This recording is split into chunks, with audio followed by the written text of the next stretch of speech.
State monitoring સેલે સુરતમાં આયાતી કોલસા ચોરીના રેકેટનો પર્દાફાશ કર્યો। આયાતી કોલસાના જથ્થા સાથે સ્ટેટ મોનિટરિંગ સેલે 3 આરોપીની ધરપકડ કરી છે। ત્રણેય આરોપી પાસેથી સ્ટેટ મોનિટરિંગ સેલે 45 લાખનો મુદ્દામાલ જપ્ત કર્યો છે।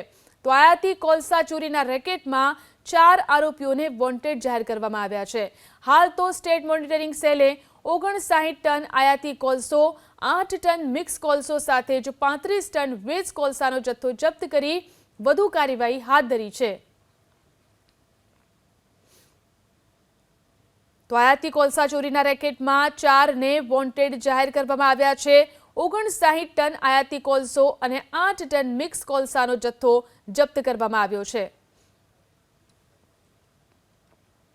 સ્ટેટ મોનિટરિંગ સેલે સુરતમાં આયાતી કોલસા ચોરીના રેકેટનો પર્દાફાશ કર્યો। આયાતી કોલસાના જથ્થા સાથે સ્ટેટ મોનિટરિંગ સેલે 3 આરોપીની ધરપકડ કરી છે। ત્રણેય આરોપી પાસેથી સ્ટેટ મોનિટરિંગ સેલે 45 લાખનો મુદ્દામાલ જપ્ત કર્યો છે। તો આયાતી કોલસા ચોરીના રેકેટમાં 4 આરોપીઓને વોન્ટેડ જાહેર કરવામાં આવ્યા છે। હાલ તો સ્ટેટ મોનિટરિંગ સેલે 59 ટન આયાતી કોલસો, 8 ટન મિક્સ કોલસો સાથે જ 35 ટન વેજ કોલસાનો જથ્થો જપ્ત કરી વધુ કાર્યવાહી હાથ ધરી છે।